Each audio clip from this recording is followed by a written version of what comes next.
ሰላም ሰላም ውድ ፋሚሊያንስ እንዴት ናችሁ? እኔ ኢዮቤድ ኩመራ ነኝ አለው። እግዚአብሔር የተመሰገነ ይሁን። ፈታ ዘና የሚያደርጉ እንዲሁም አነጋጋሪ የሆኑ ቪዲዮዎችን ይዤ ከች ብያለሁ። እንዴት ነው የእናንተ ፍቅር ብቻ ነው የጎደለው? ቤቱን ጠቅ በማድረግ ያስደስቱን። ምክንያቱም ይህ ፕሮግራም በእናንተ ፍቅር ስፖንሰር የተደረገ ስለሆነ አፍታቱን እንላለን። ፍቅር እያነሰን ነው። ያው ሞቅ አርጉትና የእኛንን ቤት ከፍ እናድርገው። የአራዳ ልጆች ወሬ አላበዛም።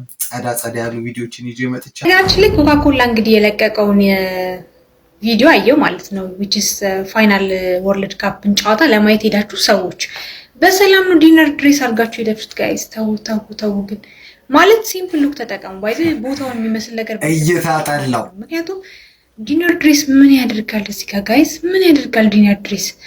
ኤኒዌይስ እንደዚህ አይነት ሉኮችን ብትጠቀሙ እንደዚህ አይነት ቦታ ስትሄዱ ምናምን የስፖርታዊ እንቅስቃሴ ያለበት ምናምን በቃ ቦታውን ያማከለ ነገር ቢሆን ጥሩ ነው ላለው። ይሄ ፐርሰናል ኮሜንቴ ነው እንግዲህ ኦፒኒየኔን ገልጬላችኋለሁ። የእናንተን አስተያየት ኮሜንት አስቀምጡልኝ። ኤኒዌይስ ግን እነዚህ ልብሶችን ብትጠቀሙ አሪፍ ነው ላለው። ከአንዳንድ ሰዎችም ተማሩ። ኦፍኮርስ ከሰው መማር በቃ የማታውቀውን ነገር ከሰው መማር ከሰለጠኑት ሀገሮች ምናምን እንደዚህ አይነት ቦታ ሲኬድ ምን አይነት ልብስ ነው የሚለበሰው ብሎ ሰርች ማድረግ ነው። ትክክል እናቴ እይታሽ። አንዳንዷን በስመ አብ አባት የክት በክት የክቱን ወጥቶ ይሄዳል።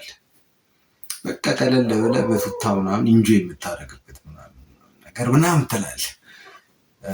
አሁን እቺ ልጅ ለምሳሌ የድሬስ ማናጀር ብትሆን በቃ እውቀቷ ለዚህ የተሰጠች ሰው ነች። በቃ ለዚህ የተሰጠች ሰው ነች። እይታ ነው፣ ምንም ማድረግ አይቻልም። እንግዲህ ነው መጀመሪያ ቋል እንግሊዘኛ አላነብም ብዬ ነግሬያለሁ እኮ አይደለም።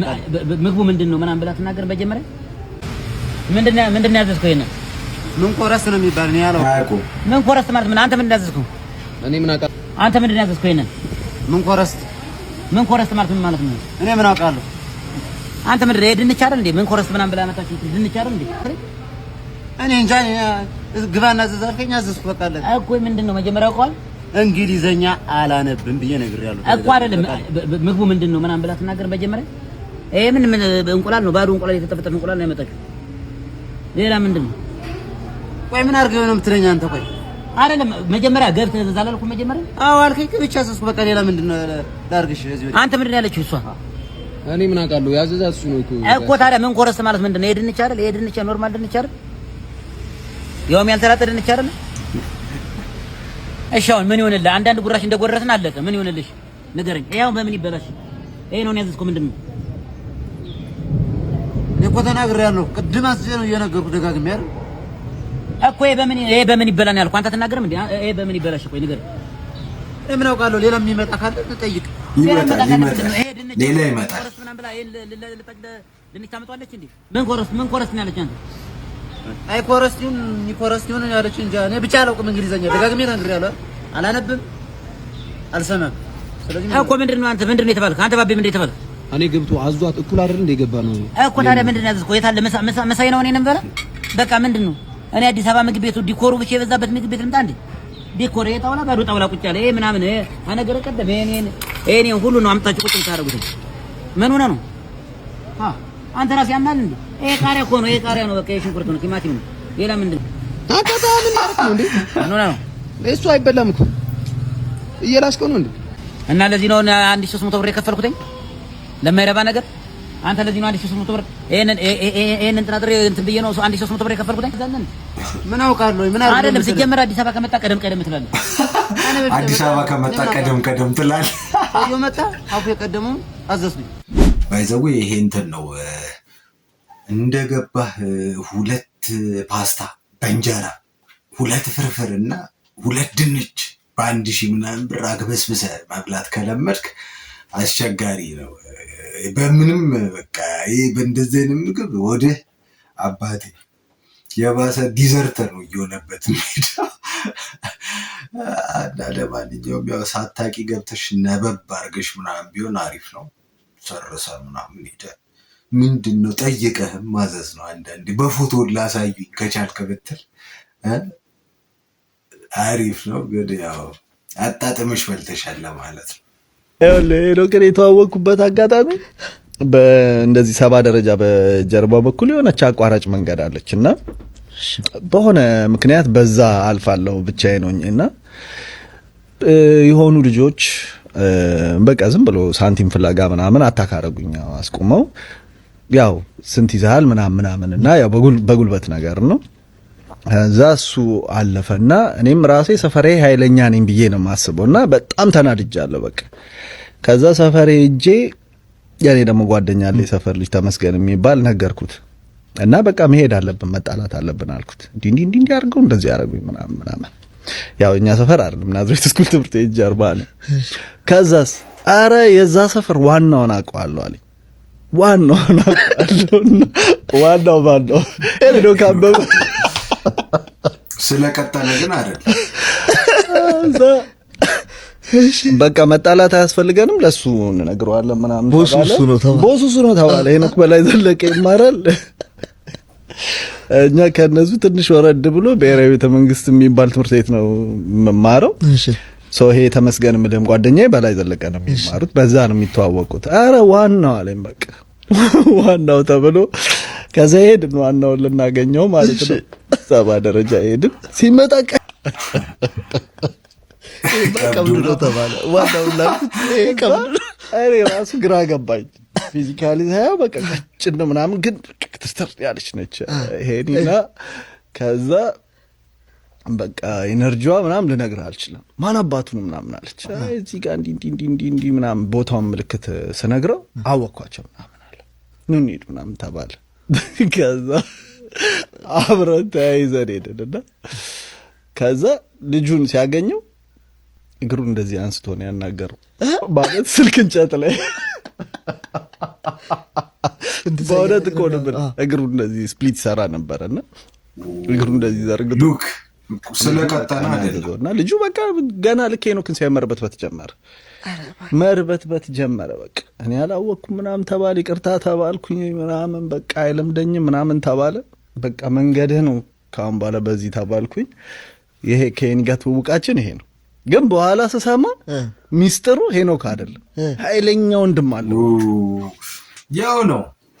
ያው ነው በቃ አስከብሮሃል ነው። እንደዚህ የሚያስከብር ጀለስ አይጥፋትላል። ምንም ቢሆን ግሬስ ወየ ብሎላል። በቃ ደግሞ ስለቀጠና አይደለም። አንዳንድ ጊዜ የማታስቧቸው እችን የሚያል ሰው ነው የሆነ እንዲህ ስንት ያበጠውን የሚነደው ምናምን። ይመቼኒ ሲክስ ፓክ አለኝ ባይ ከየት አመጣ? ስፖርተኛ እኮ ነኝ በእውነት የእውነት ፎቶዬን እናሳይሽ። አታምኝም? ፎቶዬን ካላሳየኝ አላምንም። አሳዩት። ስፖርት ሰርተህ ነው እርቦህ ነው?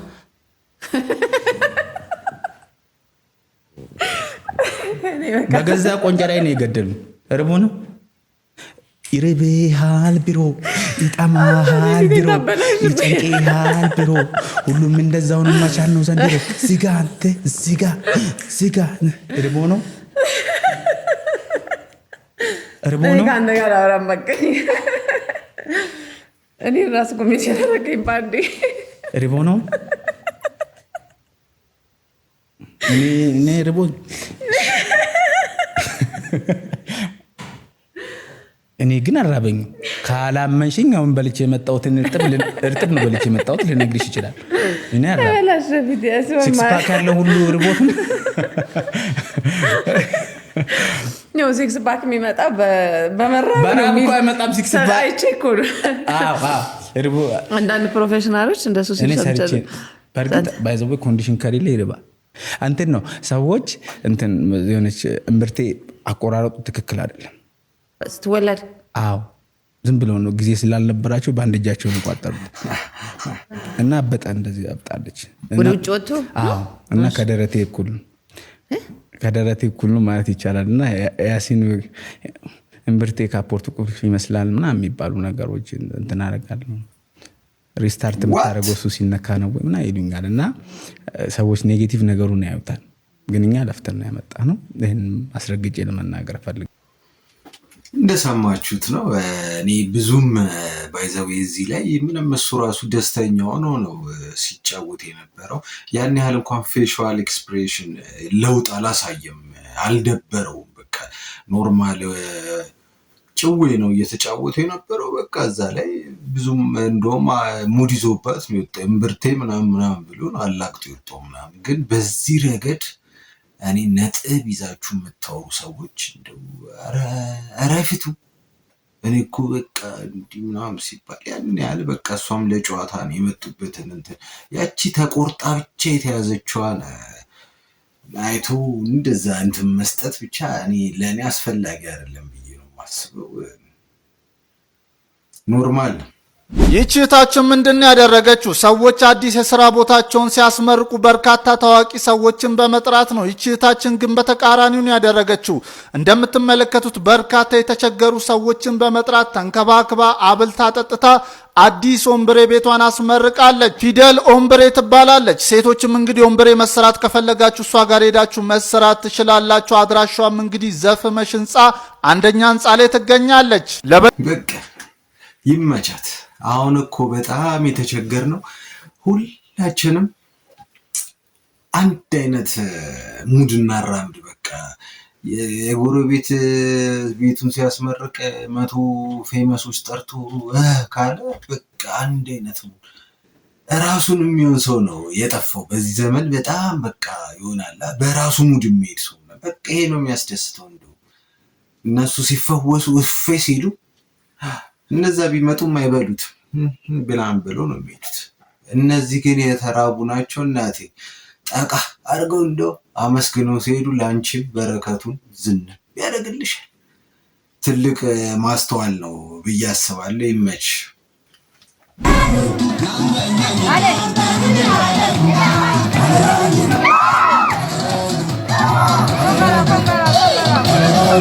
ተመራቂ ነው የምረቃ እንደ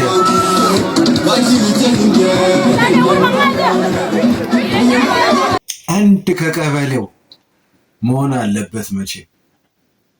የት ነው በእግዚአብሔር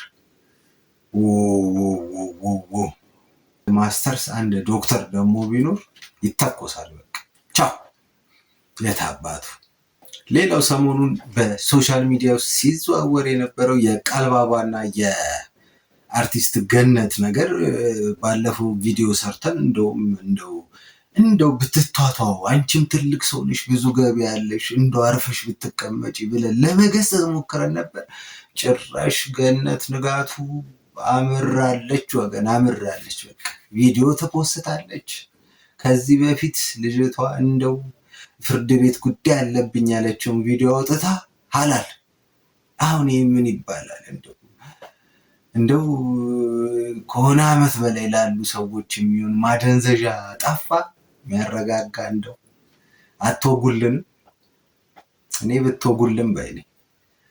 ምን ነው እናት፣ ኧረ እባክሽ እንደው ልጆቿ አይመክሯትም? እኔ እንደው እሺ እሷ አሁን እሺ፣ ግን ልጆቿ እንዴት አይመክሯትም? ቢያንስ ማሚ ይሄ እንዴት ነው የሆነ ወጣት ሼም ምናምን የሚባል ነገር አለ፣ አትመክሯትም?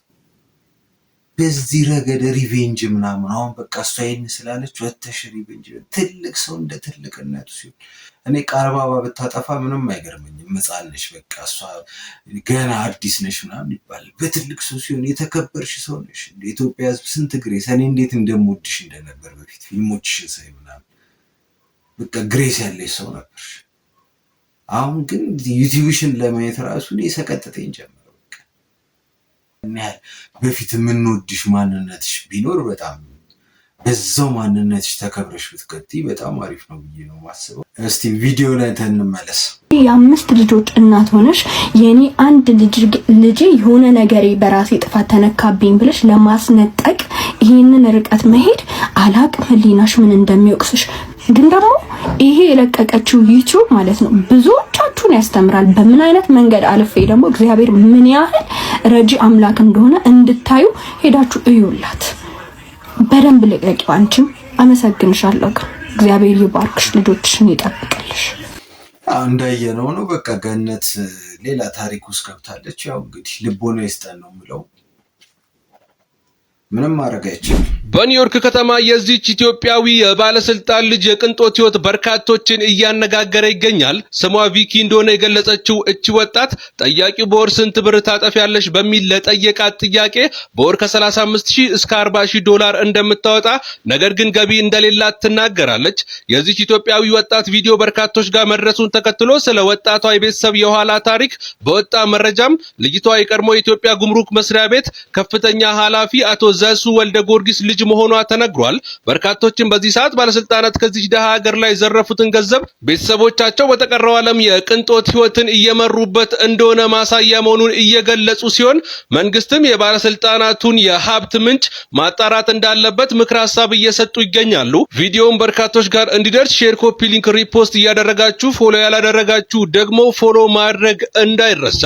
ዳላር ትላለህ በ35,000 ዳላር እንድቻ ሀገር እኮ የቻለችው ነገር ተመዝብራ ቆራቆቷን ቀርታለች። እኛ ቆራቆታችንን የቀረነው ለዚህ እኮ። አቤት አቤት አቤት አቤት ስንቱን ችለሻል። እንግዲህ ሳለው ስንት ቢያሸጋግር እንደሆነ ሳለው ሜኪትራ ወይ እኔ ዘፈን ላይ ነበር ማቆ እንዲህ ሲያረጉ ወይ እናቴ ሀገሬ ወይ ስንቱን ችለሻል። የጉምሩኩ ከሆነ እንግዲህ የነ ሀጎስማ ብትን ነው አባቴ። አይ እናት ሀገር ይሁን። እስቲ ያንቺ ያልሻልሽው ምን አለ? ሰላም ያገሬ ልጆች ሁላችሁም፣ የቃሊቲ የአዲስ አበባ ልጆች እንዴት ናቸው? አሁን ያለሁበት ሊቢያ ነው ያለሁት። በጣም እየተሰቃዩ ነው እንደምታዩት ነው። ህዝቡም አንድ ቤት ውስጥ ለ150 ነው ታፍነን ያለ ነው። በቃ በጣም ሲኦል ከሲኦል የሚያንስ ህይወት ነው እና በቃ በአቅማችሁ በቻላችሁ አቅም ረድታችሁ ከዚያ ያስወጡኝ በእግዚአብሔር በማርያም። ሙስሊሞችም ካላችሁ በአላህ ብያችኋለሁ። እኔ በቃ ከዚህ በላይ ምንም መናገር አልችልም፣ ከብዶኛል። በመድኃኒዓለም አስወጡኝ፣ ከዚህ አስወጡኝ። ቤተሰቦች አቅም የላቸውም እኔን የመርዳት። በቃ እንደምንም ብላችሁ ከዚህ አስወጡኝ በእግዚአብሔር ብያችኋለሁ። በአላህ እኔ ግን በጣም ነው የሚከብደው በዚህ ሰዓት። ስደት አይመከርም እኮ ከስንት አንዱ ነው የሚሳካለት ምናምን። ግን በተለይ የሆነ ሰዓት ደግሞ አሁን ሰው እንኳን እንዳይረዳቸው የሆነ ሰዓት ውሸታሞች መጥተው ነበረ እንደዚህ ሊቢያ ላይ ልጆቻችን ተያዙ ምናምን ብለው ለሌላ አላማ በቃ ልጆች የተያዙ ምናምን እያሉ ገንዘብ የሚሰበስቡ ሰዎች ነበሩ። አሁን ለመርዳት ራሱ እነዚህን አሁን ንጹሃን ዜጎች ይቸገራሉ ምናምን። ግን የኢትዮጵያ ሕዝብ ድረሱላቸው። እኔ በጣም ወንድ ልጅ ያሳዝናል እንደዚህ ተሰቃይተው ምናምን። ደግሞ በሊቢያ እኮ በዚህ ሰዓት ቀረ በቃ ከጋዳፊ በኋላ እኮ አይመከርም። የሚሄዱት ውሃ የሚሻገሩትን ውሃ ሰው ቢያይ አባይን ያላይ ያለ የሚሻገሩትን ውሃ እኔ አንድ ኤርትራዊ ጓደኛዬ ተሻግሮት ስዊድን ገብቶ ልኮልኛል። ውሃው ላይ ለ6 ሆኖ ነው። እነሱ አሁን ጀልባ ገዝተው ምናምን በደጉ ጊዜ ነው የጠፉት። ግን ጀልባ ላይ ሆኖ ይለቀቀልኝ እንትን እናቴ የጥቁር ውሃ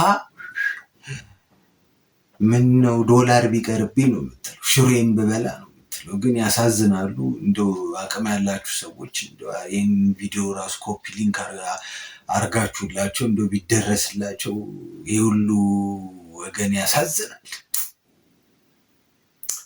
ስደት አስቸጋሪ ነው።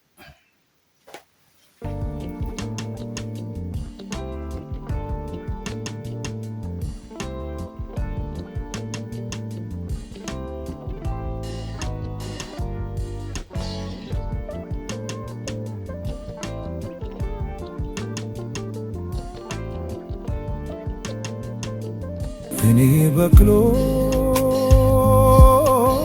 አይደለም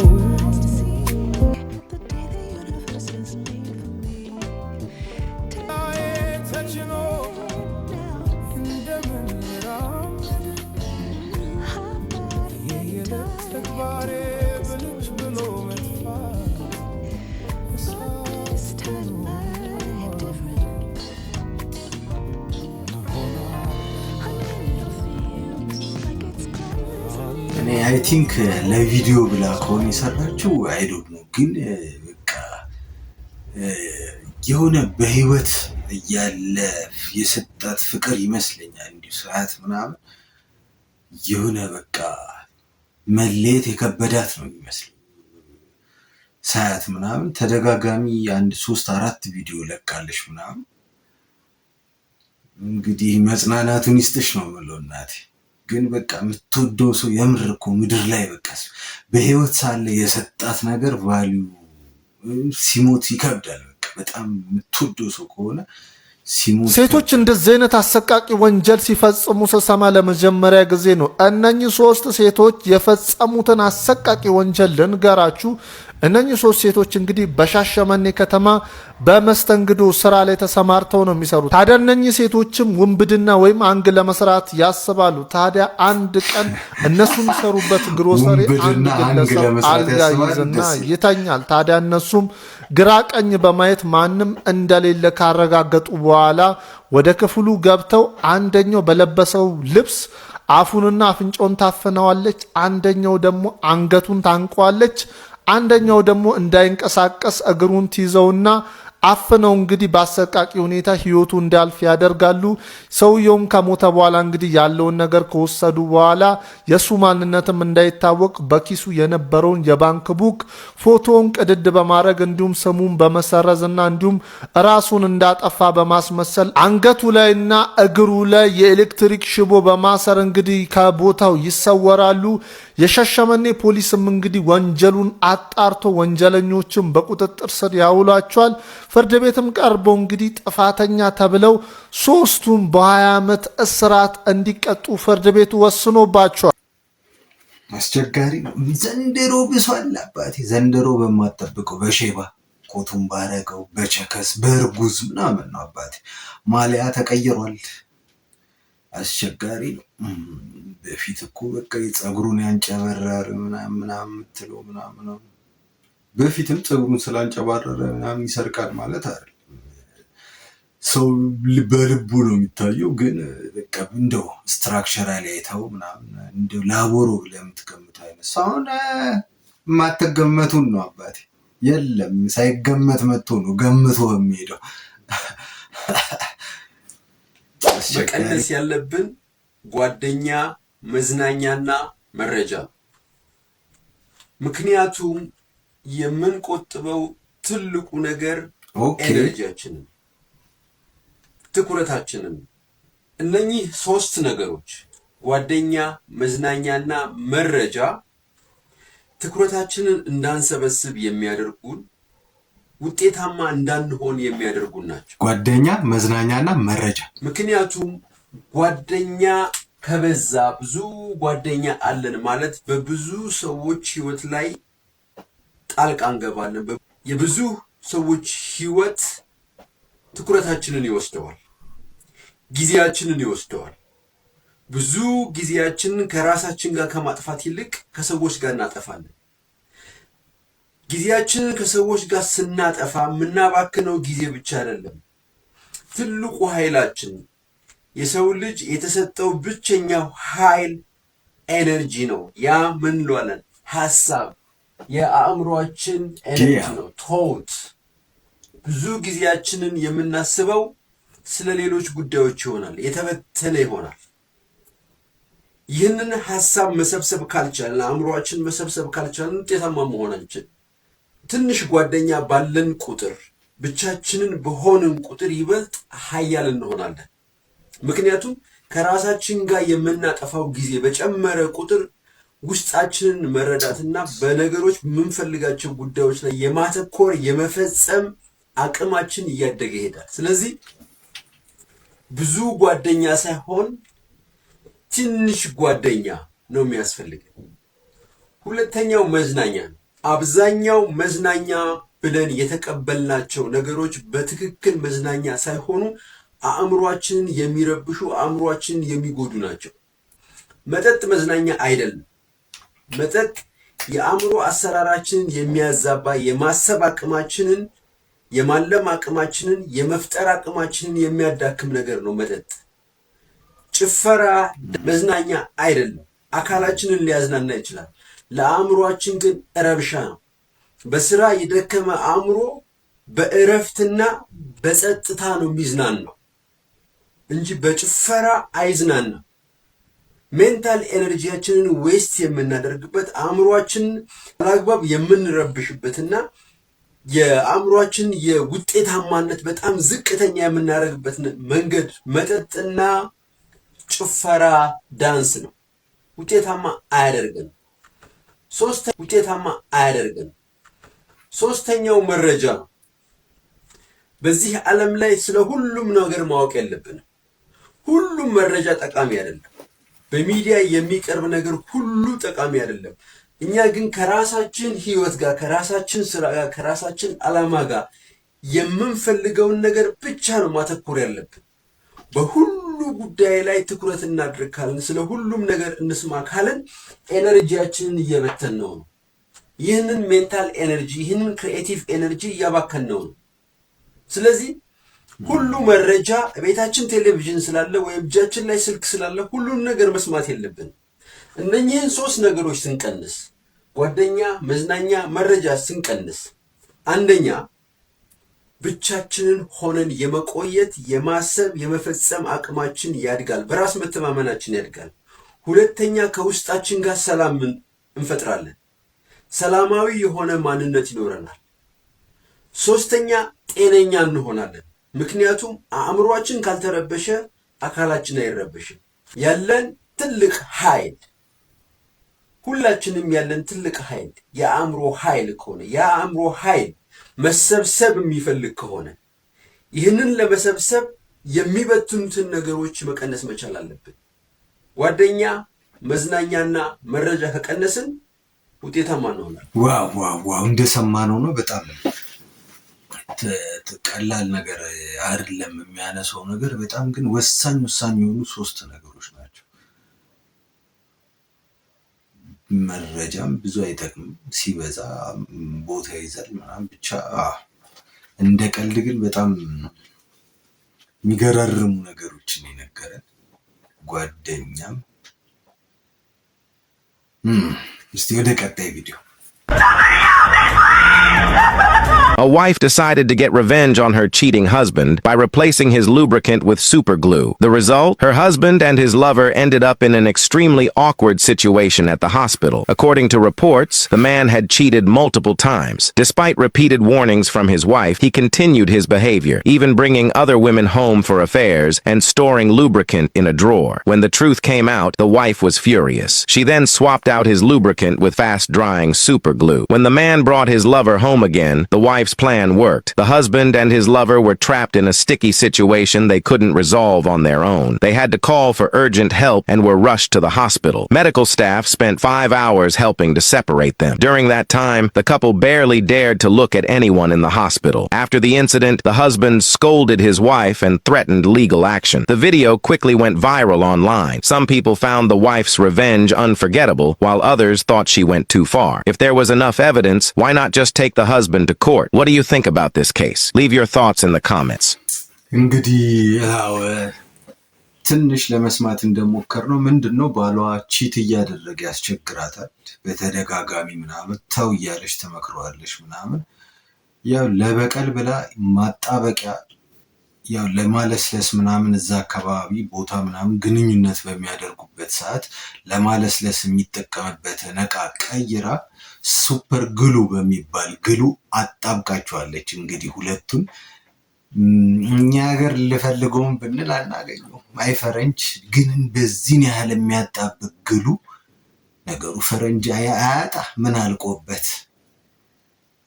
ከባድ ሪቬንጅ ነው። ከባድ ሪቬንጅ ይሰውር ነው። ከዚህ እንግዲህ ሰሞኑን አንድ ደግሞ አነጋጋሪ ከሆኑ ጉዳዮች አንዱ የእሾቴ ሰሞኑን አነጋጋሪ ደግሞ ከሆኑ ነገሮች አንዱ የኮሜዲያን እሸቱ ነገር ነው። የማያልቅበት እሸቱ ደግሞ ሰሞኑን ዶንኪ ቲዩብ ከስሯል፣ ሰራተኞቼን ልበትን ነው ብሎ መጥቷል። ደግሞ እንግዲህ ደግሞ እስቲ እናየዋለን። እንግዲህ አያልቅበት እሸቱ። እኔ በእርግጥ እዚህ ጋር አንድ ነገር ማለት ፈልጋለሁ። እሸቱን እንደ እሸትነቱ ሳየው እኔ ትንሽ ይሄ ጮሌነት የሚያበዛና የሶሻል ሚዲያ እንትን የገባው ሰው ነው ብዬ ነው ማስበው እንጂ ለየትኛውም ሃይማኖት ተቆርቆሮ አይደለም። ለየትኛውም የጥቅም ሰው ነው። በቃ ራሱን በጣም በጥቅም ቢልድ ማድረግ የሚፈልግ ሰው እና ብልጥ ሰው ነው ማለት በቃ በንግግርም ጭምር አይምሮን ሰውን እንዴት መቆጣጠር እንደሚችል ማህበረሰቡን እንዴት መቆጣጠር እንደሚችል በቃ ይሄ የዘመኑ የሶሻል ሚዲያ ሰው ነው። በቃ ኮሜዲያንም አይደለም። ይሄ ብልጥ ሰው በቃ ሰዎች ላይ አየር ላይ የሆነ ነገር ሰርቆ በመግባት ሰውን ተቆጣጥሮ መያዝ የሚችል ሰው ነው ብዬ ነው ማስበው።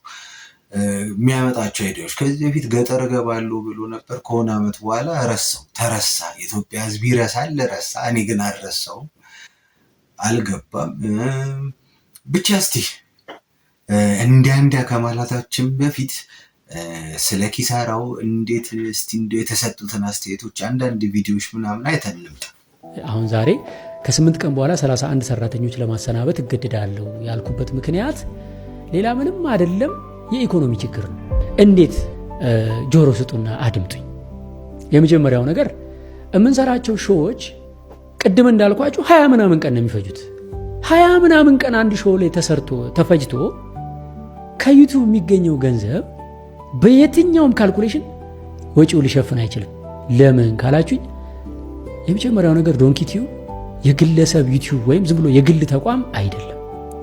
በስነ ስርዓት ኢትዮጵያ ውስጥ ንግድ ፍቃድ አውጥቶ የሚንቀሳቀስ በአንድ ወቅት ከ67 በላይ ሰራተኞች ያሉት ከ67 በላይ ሰራተኞች ደርሶ በአንድ ወቅት እስከ 1 ሚሊዮን ብር ደሞዝ የሚከፍል 300 ምናምን ሺህ ብር የሥራ ግብር 160 ምናምን ሺህ ብር በላይ የጡረታ በድምሩ 1.4 ሚሊዮን ብር ለደሞዝ ብቻ የምናወጣበት የ3 ህንፃ ኪራይ የምንከፍልበት የነዳጅ የተለያዩ ወጪዎች ፕሮዳክሽን ሲሰራ ኢቭን ገንዘብ ስንሸልም በተደጋጋሚ አይታችኋል። ይሄን ሁሉ ወጪ እያወጣን በርካታ ወጣቶችን አቅፈን ነው ስራ ስንሰራ የነበረው። ዶንኪ ቲዩብ ላይ ዝቅተኛው ደሞዝኛ የዛሬ 5 ዓመት ስራ ስንጀምር ጽዳትና ምግብ አብሳይ 5000 ብር ነበር። ለምን የማያኖር ደሞዝ እንዴት ሰው ካልበላ ካልጠጣ ትራንስፖርት ተሳፍሮ ካልመጣ እኛንም ማገልገል አይችልም። ይሄም እኮ አያኖርም። ግን በዛ ሰዓት አሁን እኛ 12000 ብር ነው ጽዳትና ምግብ አብሳይ 10 እና 12000 ብር ነው ምን ከፍለው። ይሄ ማለት እኮ ሌላም የቢሮ ሰራተኛ እኮ አለ 10 እና 12000 ብር የሚከፈለው፣ ግን ዝቅተኛው ይሄ ነው። ከዚህ ልንወርድ አንችልም ነው በቃ።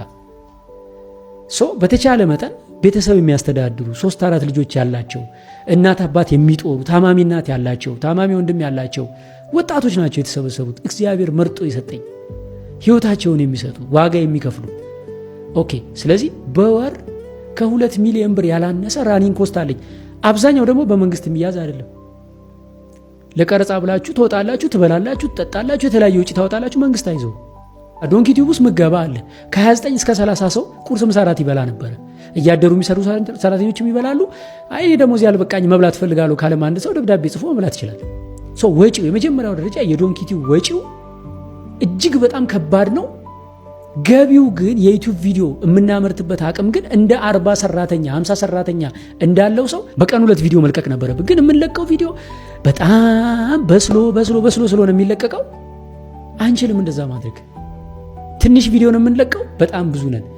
ቅድም እንዳልኳችሁ መሬት ላይ እግዚአብሔር የሚሰራውን ታምር እየሰራ ነው። ለውጦች እየመጡ ነው። መንገድ ይሰራል፣ ውሃ ይቆፈራል፣ ትራክተር ይገዛል።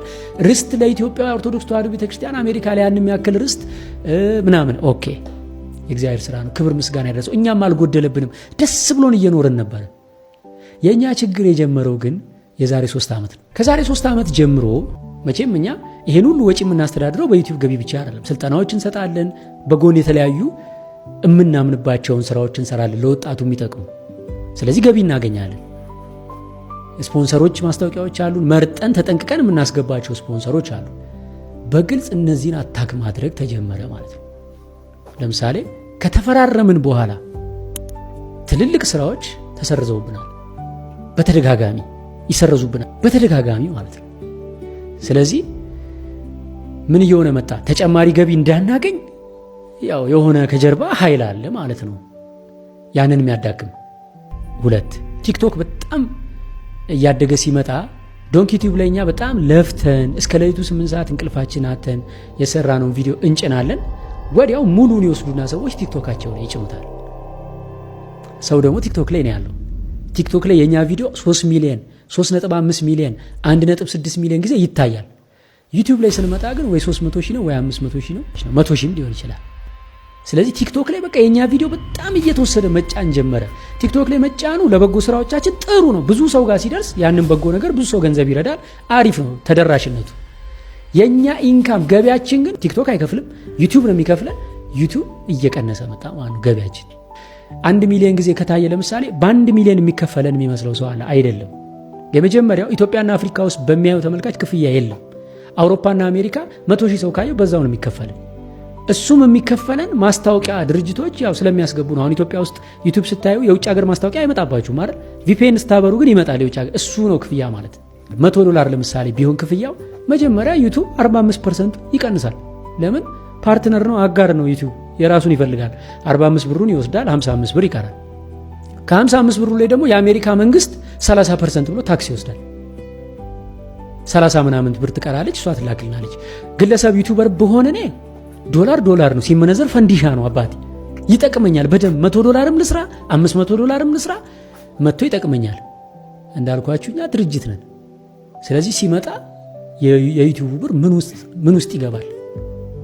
እኔም ላይፍ አለኝ፣ ልጆች አሉኝ፣ ቤተሰብ አለኝ፣ የባንክ ዕዳዎች አሉብኝ፣ ላይፍ አለኝ እዛ ጋር። ስለዚህ ሲመጣ ምንም ውስጥ አይገባም። ኦኬ ይሄ ሲሆን ጠቅላላ ቲክቶከሮች ቲክቶክ ይከፍታሉ፣ የኛን ቪዲዮ እየወሰዱ ይጭኑና ቲክቶካቸው ሲያድግ ፎሎወሩ ይሸጡታል። በእኛ ስም ነው የሚከፍቱት። ይሸጡ መለሰ ዶንኪ ቲዩብ ብለው አየን አንድ ዓመት ተኩል አየን። በቃ ከአቅማችን በላይ ሲሆን 70-80 የቲክቶክ ፔጆችን ሪፖርት አድርገን አዘጋን። ስናዘጋ ትልቁ ጥፋት እሱ ነው ብዬ ነው የማስበው። ከዛ በኋላ ዘመቻዎች በጣም እየበረቱ መጡ። ኔጌቲቭ ዘመቻዎች፣ ስም ማጥፋቶች። የሆነች ጉዳይ ከተነሳች በጣም ብዙ ሰዎች ቪዲዮ ይሰራሉ በአንድ ጊዜ። ምን በድያቸው ነው ላሉ ድሮ አይገባኝም። እንዲህ ምን አድርጋቸው ነው እነዚህ ሰዎች? እኔ አልነካዋቸው፣ ለካ ነክቻለሁ። ስለዚህ በትክክለኛ አይምሮ እኔን ለመገሰጽ ቪዲዮ የሚሰራ አለ። በዛው ልክ ደግሞ ጉዳዩ ምንም ይሁን ሳያምንበት አታክ ለማድረግ የሚነሳ በዛ ማለት ነው። የፈጠራ አታኮች አይታችኋል። ትክክለኛዎቹን ማለት የምወቀስባቸውን የምሰደብባቸውን ነገሮች በአኮቴት ነው የምቀበለው። ለምን? እንደውም እግዚአብሔር ሸፍኖልኝ ነው እንጂ ኃጢአቴን ቢገልጠው ከዚህ በላይ ብዙ የሚቀጠቀጥ ነገር ያለኝ ሰው ነኝ። በጣም ብዙ የሚመታ ነገር ያለኝ ሰው ነኝ። ግን እግዚአብሔር አሳልፎ አልሰጠኝም። እንዳያችሁት ነው እንግዲህ እኔ በጣም ይሄ እሱ ላይ በማለት አይደለም እንድትረዱኝ የምፈልገው ነገር እሸቱ በመጀመሪያ ደረጃ ከአመጣጥህ ጀምሮ የመጀመሪያ ኮሜዲ ብለህ በሰራኸው ቪዲዮ ራሱ የወንጌል አማኞች ወጥተው እንደሌላው የሚሉ ህዝቦች ስላልሆኑ እንጂ በወንጌል አማኞች ያላጋጥከው ለግጥ ራሱ ገና ዋጋ ያስከፍልሃል። በክፋት እያልኩ አይደለም፣ የምትረዳኝ ከሆነ እሱ ራሱ የዘራው ዘር እሷን ያልካት ነገር ራሱ ብዙ ዋጋ ያስከፍልሃል ብዬ አስባለሁ። በመጀመሪያ ደረጃ የእሱ ውጤት ዋጋ እያስከፈለ ነው ብዬ ነው የማስበው። ንቀት ነው በቃ ይሄ። የፈለገ ነገር ይሁን የሰውን ሃይማኖት ቢያንስ ምንም ይሁን ምን የእግዚአብሔርን ስም የሚጠሩ ሰዎችን ማስከፋት ራሱ ትልቅ ጥፋት ነው ብዬ ነው የማስበው። በሁለተኛ ደረጃ ብዙ እንትኖችን ልትሰራ ትችላለህ፣ በጎ አድራጋቶችን ምናምን ልታደርግ ትችላለህ። አዎ አድርገሃል። ብዙ ሰዎችም ሲመሰክሩ ላይቻለሁ፣ ቪዲዮቹንም ማየት እንችላለን። ግን በመጀመሪያ ደረጃ ማኔጅ ማድረግም ድርጅትህን ትችል ነበር። በኤአይ ሁላ ሰለጥናለሁ በኤአይ ገንዘብ ስሩ ስትል ነበር እኮ። የምትሰራውን ገንዘብ እና የምታወጣውን ወጪ ያለማመጣጠንም ሊሆን ይችላል። እንደዛ ብዬ ነው ማስበው። ለምሳሌ የምትቀጥረውን ሰውና ዶንኪቲው ለምሳሌ ላይሰንስ አውጥተህ ባትሰራ እንዳየነው ቢያንስ ዶንኪቲው $20,000 ምናምን ይሰራል። እንደው $20,000 ባይሰራ $10,000 ምናምን ይሰራል። ማስታወቂያዎች አሉ ምናምን የተወሰኑ ሰዎችን ቀጥረህ በተወሰነ ደረጃ መስራት ትችል ነበር። ይሁን አንዳንዴ ትልቅ የተመኘ ትልቅ ይሆናል ይባላል። በትልቁም መጀመር አሪፍ ነው። የሚረዱ ሰዎችም ካሉ ይርዱ። ግን አብዛኛውን ነገር እኔ አሁንም በብልጠት ሳንቲም ለመሰብሰብ ሆን ብለህ የመጣህ እና የሶሻል ሚዲያውን ለመቆጣጠር የመጣህ እንጂ የሚመስለኝ እውነትን ተቸግረህ አይመስለኝም። ያን ያህል ደግሞ የኢትዮጵያ ሕዝብ አይጥላህ የኢትዮጵያ ሕዝብ አይጥላህ። የኢትዮጵያ ሕዝብ ከጠላህ አስቸጋሪ ነው አባቴ፣ በጣም አስቸጋሪ ነው። እስቲ እንደው ሌላ አንዳንድ እኔ ምንም ብዬ አልረገምኩትም። እናቴ ግን ቤተክርስቲያን ብስራተ ገብርኤል ሄዳ ለገብርኤል ቃል የገባችበት ነገር አለ። እኔ ምንም አላልኩትም። እናቴ ግን ያ ነገር ሲፈጠር መንገድ ላይ ነበረችና ቀጥታ ነው ብስራተ ገብርኤል ሄዳ በጣም በቃ አልቅሳ ጸልያበታለች። እዚህ ሰውዬ ላይ ጸልያበታለች። እኔ ያንተ ልጅ አይደለሁም፣ እኔ የኔ መልአክ አይደለህም ብላ ነው የጸለየችበት። ስለዚህ ግፉም ከሆነ እኔ አይደለሁም እናቴ ነች። እሼቱ መለሰ በገደምዳሚው ባምቢ ሀበሻን ለምን የቤተ ክርስቲያንን ስራ ማስታወቂያ ትሰራለች? እኛ ቅዱሳኑ ያለን አይነት ወይም ደግሞ ቅዱሳኖች እያሉ ማስታወቂያ የሚሰሩ ቅዱሳኖች እያሉ ለምን እርኩሳን ይሰራሉ የምትመስል አስተያየት ሰጥቷል። እንግዲህ ይሄ ከምን ይመነጫል መሰላችሁ? ቤተ ክርስቲያንን ደጋግሞ ከመዝረፍ፣ ከቤተ ክርስቲያን ደጋግሞ ኮሚሽን ከመብላት፣ ቤተ ክርስቲያን ደጋግሞ ከመሄድ የተነሳ ኢየሱስ አጎታቸው ይመስላቸዋል። ቤተ ክርስቲያን ደግሞ ያጎታቸው ቤት ይመስላቸዋል። ስለዚህ በአጎታቸው ቤት ደስ ያላቸው ሰው ይገባል። እነሱ ቅዱሳን የሚሉት እርኩሳን ወደዛ አይጠጋም፣ በእነሱ መስፈርት ማለት ነው። ሲጀምር ቤተ ክርስቲያን የሃይማኖት ተቋማት የሚቋቋሙት እኮ ለቅዱሳን አይደለም። እንደዚህ አይነት በአንተ ንግግር መሰረት መስፈርቱን አያሟሉም የሚባሉ ሰዎችን ወደ ቤተ ክርስቲያን እንዲመጡና እንዲጠጉ የክርስቶስን ስራ እንዲሰሩ የክርስቶስን ባህሪያት እንዲይዙ ነው። አንተ ባምቢ ሀበሻ እንደዛ አይደለችም ብለህ ካሰብ ወደ ቤተ ክርስቲያን አስጠግተዋት የቤተ ክርስቲያንን ነገር ቢያስተምሯት እሷም የቤተ ክርስቲያን ማስታወቂያ ብትሰራ ምንድነው ኃጢአቱ ነው? ለዚህ እኮ ነው ብዙ ሰዎች ቤተ ክርስቲያን የሚመሽዋት። እኔ ኃጢአተኛ ከሆንኩ ወደ ቤተ ክርስቲያን እንድመጣ መገፋት ነው ያለብኝ እንጂ ከቤተ ክርስቲያን እንድርቅ በእንዳንተ አይነት ንግግር ማለት ነው። የግድ አንተ ነህ ኮሚሽን የምትበላው ሰውዬ፣ ደጋግመህ ኮሚሽን የበላ ሰውዬ አንተ ነው ወደ ቤተ ክርስቲያን መሄድ ያለብህ። ክርስቶስ እነማንን ያከበረው? ኧረ ስብከት እያለኝ ነው ዛሬ። እነማንን ያከበረው እንዴ? ረጃጅሞቹን እኮ አይደለም ቁመታቸው ከሩቅ ክርስቶስ መምጣቱን የሚያውቁት ሰዎችን አይደለም እኮ አጭሩን ሰው እኮ ነው መርጦ እቤትህ እራት እንብላ ከቤተሰቦች ጋር እንደ ልብ ታየኛለህ ያለው። ከእናንተ መካከል ኃጢአት የሌለበት ሰው መጥቶ ይውገራት ያለው እኮ ቅዱሳን ሴትን አይደለም እኮ። እግሩ ላይ ሽቶ የቀባችሁን እናንተ ምን አረጋችሁ? የመጣው ክርስቶስ ወደ ምድር የመጣው እኮ ለአጽያን እንጂ ለጻድቃን አይደለም። አቶ ሼቱ ምን እያልክ ነው? ስለዚህ ቤተክርስቲያን የሥነ ምግባር ማስተማሪያ ቦታ ነች። ከቤተክርስቲያን የሸሹ ሰዎችን መመለሻ ቦታ ነች። በእርግጥ ያቺ ልጅ ሸሽታ ወይም ደግሞ የቤተክርስቲያንን መስፈርት የማታሟላ ከሆነ መስፈርቱን ስለማላውቀው ነው። መስፈርቱን የምታወጣው አንተ አይደለህም። እንደሰማችሁት ነው። እኔ ከባምቢ ጋር በነበረው ነገር አሁን ለምሳሌ ባምቢ ቪዲዮ ሲሰራ ስላየው ነው። ባምቢን ገብርኤል ፈጣሪ ባይዘው አንድ ነገር ልንገራችሁ። ፈጣሪ ቀናተኛ አምላክ ነው። የአንድ ሰው ደግሞ ያለ ምክንያት የፈሰሰ እንባ በከንቱ የሚተው አምላክ አይደለም። የዚች ልጅ እንባ ያለ ምክንያት እንደ አውንታ እንዳለው ፈጣሪ መጀመሪያ የመጣው ለጻድቃን አይደለም። አይደለም። ኃጢአተኞችን ሊያድን ነው የመጣው። ለኃጢአተኞች ነው የሚያስፈልገው። እንዳለው ደጋግሞ ኮሚሽን ከመብላት የተነሳ ሰው ወደ ቸርች ጠጋ ሲልበት የሚደነግጥ አይነት ሰው ነው የሚመስለኝ። በቃ ኮሚሽንን ሊሰሩ ነው ሊጠጉ ነው ወደ ቸርች አይነት ነገር ነው የሚመስለው እንጂ እንደውም እኮ እንደው ቀና ልብ ቢኖረው የወደቁትን ሰብስቦ ወደ ቤተክርስቲያን ሄዶ ቤተክርስቲያንን እናቅና ብሎ ወደ ቤተክርስቲያን ፍቅር መጋበዝ የነበረበት ሰው። እሱ ግን ሳንቲሙን ለመለቃቀምና የራሱን ጥቅም ብቻ ለማስቀጠል የሚያስብ ሰው ስለሆነ ነው። የትኛው አሁን እሸቱን ለሚያባርራቸው ሰራተኞች አስቦ ነው? እኔ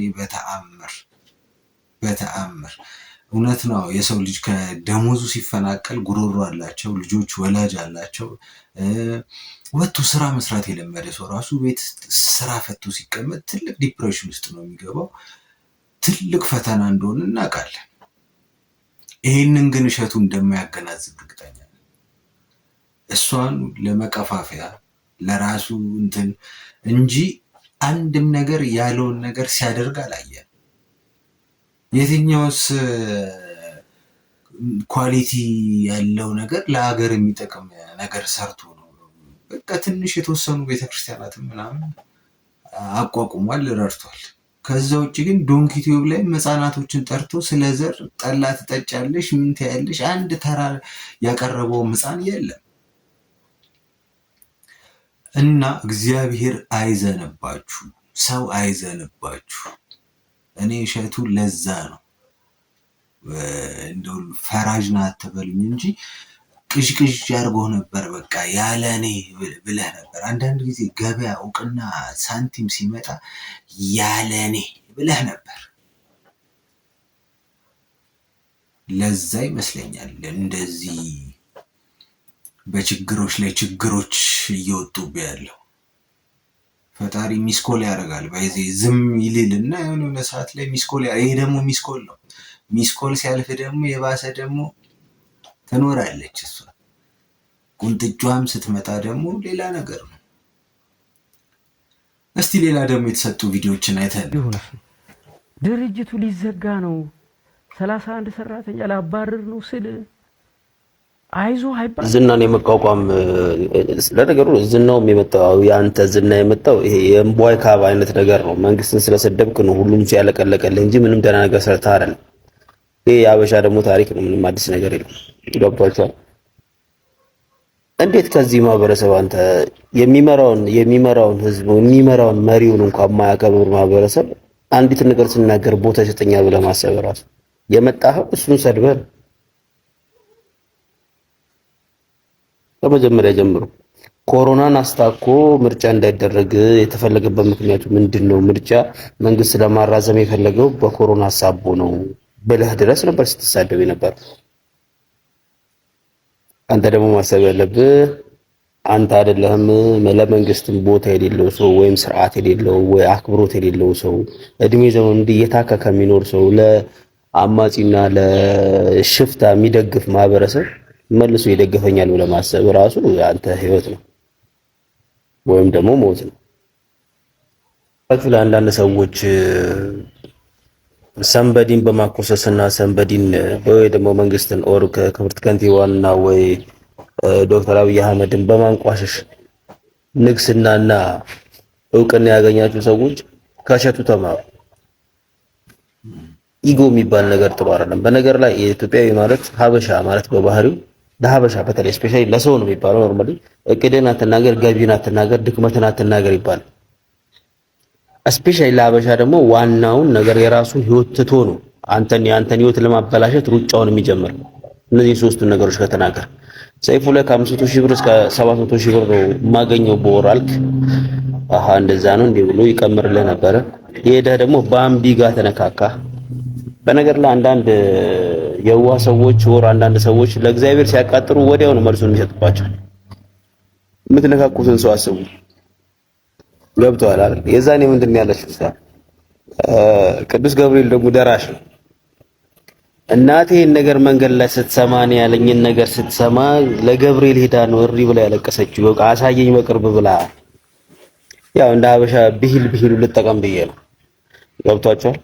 የምትነኩትን ሰው አስቡ። ገብቷችኋል አይደለ? የእምቧይ ካብ የሆነ እንትን እውቅና ይዛችሁ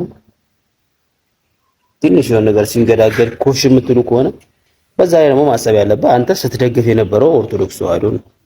ኦርቶዶክስ ተዋህዶ ደግሞ በስህተትም ቢሆን ከላይም እስከታች ውለታ የሚባል እንደሰማችሁት ነው። እኔ ራሴ የሰራሁበት ቴዎድሮስ ዮሴፍ ዘማሪው እሽዬ ምሳና ራቴ ነው ምናምን የሚል መዝሙር ሲዘምርል እንዴት እንደዚህ ይደረጋል ለግለሰብ እንደዚህ ይባላል ወይ ብዬ ነበር። ስድብ ነው የተረፈኝ። አሁን ስትወድቅ መጡል ጭራሹን እኮ የዋልድባ ገዳም እኮ አባቶች መተው ይሞታል ሲባል ነው ይቅርታ የጠየቀው። እንደው የዛኔ ባምቢን ይቅርታ በል ስንልህ ግን በማን አለብኝነት ሌላ ውላ አወጣለሁ ምናምን ብለህ ተመጻደቅካ። አንዳንድ ሰው የዋ ነው መልእክቱ ወዲያውን ወደ ፈጣሪ ቢደርስ። እኔ አንተም ብሆን የፈለገ ነገር የተበድሪ ቢሆን ገደል ገባለሁ እንጂ እኔ ሚዲያ ላይ እርዱኝ ብዬ አልወጣም። እንደዚህ ፖፑላር ኮንኩ በኋላ እኔ እንኳን በጣም ያምርብኝ 31 ሰራተኛ ላባረር ነው ስለ አይዞህ አይባልም ወይ ላልከው ደግሞ ለምን አንተ ባናት አትቆም? አበሻ ችግር የለበትም እንደዚህ አይነት ነገር አንድ ይጥላህ እንጂ ምክንያቱም ነው ያንተ ማህበረሰቡ ቢጠላህ ምክንያት አለ። አንተ ልጅ ቴሌቪዥን እንዲያይ አትፈልግም። ለልጆቹ ደግሞ ቴሌቪዥን ላይ የሚቀርብ ነገር አንዳንዴ አወቁ ስትሉ በምላስ ወለምታ የኛ ሰው እንደዚህ አሰፍስፎ ነው የሚጠብቅ። ምን አለን አንተ እንጀራ የሆነውን ነገር ልጅህ እንዲያይ አይፈልግም። የሰው ልጅ ደግሞ እሱን ነገር አይቶ አንተ ገንዘብ እንድትሰራበት የምትሰራ ሰውዬ እንዴት ሁሉ ይረሳልሃል? ኧረ አበሻ ከባድ ማህበረሰብ በነገር ላይ እውነቴን ነው የምልህ። ለሌሎቻቸውም ማለት ነው የሌሎቻቸው ማጉል ደገደገ ብትጮቱ ሰዎች ኦርቶዶክስ ተዋህዶ ዲስኳሊፋይድ ውስጥ ያሉ ሰዎች ካንተ የሚያገኙትን ነገር እስኪያገኙ ይቀየሩባል እንዳለ ማርያም ነው ይላል ሁሉም። አሁን እኔ ለሙስሊሙ ቢሆን ይሄን ያደረከው ለሙስሊሙም አንድ መስጊድ ነው አሰርቷል መሰለኝ። አስበው እንዴት እንደሚንከባከቡ እመቤቴ ማርያምን። ግን የተጠጋኸው ሸምበቆ ስለሆነብህ አወዳደቅህን አሳምረ ወይስ ግን ለማንኛውም ተስተካከል። ባምቢን ይቅርታ በላት።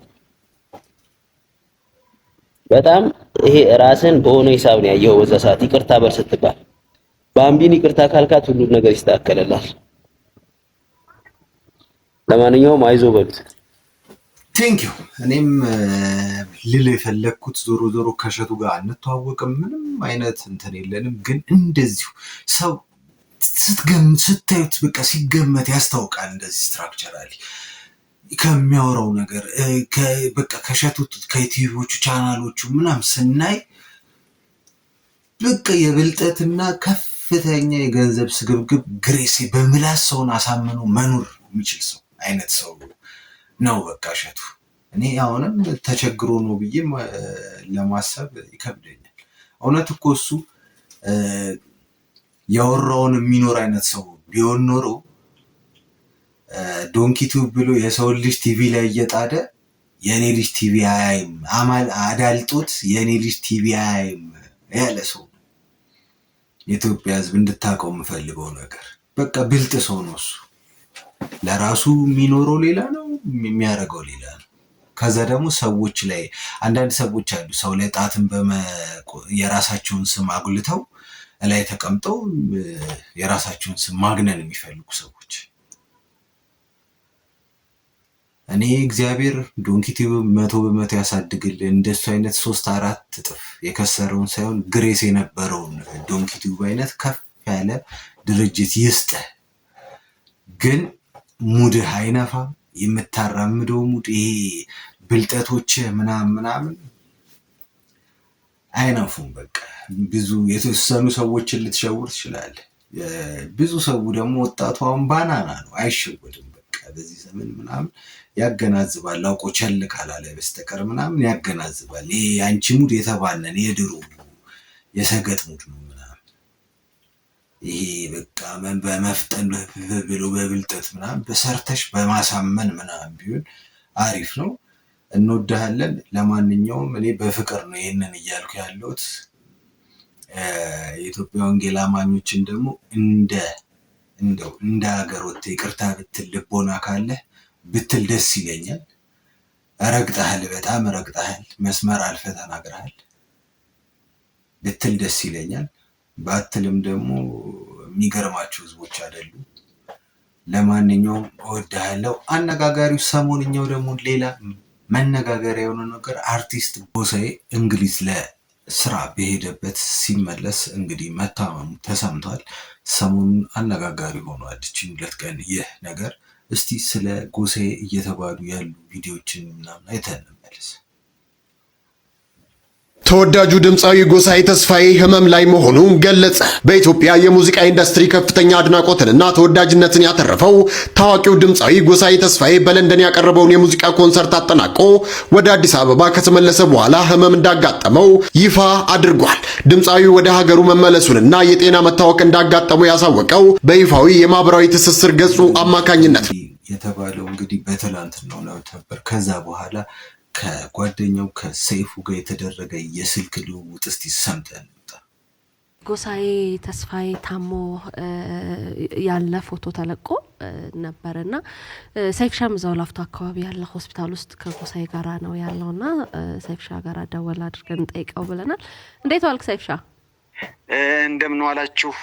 ሰላም ነው ወይ? ሁሉ ነገር አማን ነው? ሁሉ አማን፣ ፈጣሪ ተመሰገነ ይሁን። ጎስሽ እንግዲህ የሙዚቃ ዝግጅቱን ሊያቀርብ በሄደበት ሲመለስ አመም አድርጎት ተመለሰ የሚል መረጃ ማህበራዊ ሚዲያ ላይ በስፋት እያየን ነበርና ምንድነው? ምን ተፈጠረ? ጎስሽ እንግዲህ ለንደን ላይ የሙዚቃ ስራውን ለማቅረብ ከራሄል ጌቱ ጋር ለንደን ነበረ። እናም እንግዲህ የሙዚቃ ስራውን አቅርቦ ዛሬ መመለስ ነበረበትና ሲመለስ ኤርፖርት ውስጥ ነው እንግዲህ ምንድነው ውሃ ያረጠበው ሴራሚክ የለም ሲቪፓ የሆነ ነገር በጣም የሚያዳልጥ በቃ ኤርፖርት ውስጥ ነው እንግዲህ የወደቀው። እንግዲህ በእግሩ ላይ ነው ጉዳት የደረሰበት። እናም እንግዲህ ፔንክለር እነዚህ ያሉ አይደል አንቲ ፔን ነገሮች የሚወሰዱ እነሱን ወስዶ ነበር እዚህ የደረሰው። እዚህ ከደረሰ በኋላ ያው ያ የህመሙ ስሜት አገረሸበትና ያ እንግዲህ ኤርፖርት ላይ ሲሄድ በሰላም ነበር፣ ስመለስ ታምሜ ብሎ ያንን ፎቶ አጋራ ለአድናቂዎቹ። እና እንግዲህ አሁን ወደ ላፍቶ አካባቢ አንድ ክሊኒክ አለ፣ እዛ ህክምናውን ለመከታተል እዛ ነው ያለው። ያን ያህል ትልቅ አደጋ ነው የሚባል አይደለም። ለአድናቂዎቹ እንግዲህ ለወዳጆቹ በአጠቃላይ ደህና ነኝ የሚለው መልእክት ንገርልኝ ብሎኛል። ማኖች እንግዲህ እስካሁን አብረን ከቆየን የደውል ምልክቷን በመጫን ሰብስክራይብ፣ ላይክ፣ ሼር ማድረጋችሁን እንዳትረሱ። ቤተሰብ ያንሰናል፣ ሞቅ እናደርገዋለን። የአራዳ ልጆች ይመቻችሁ። በሌላ ቪዲዮ እስክንገናኝ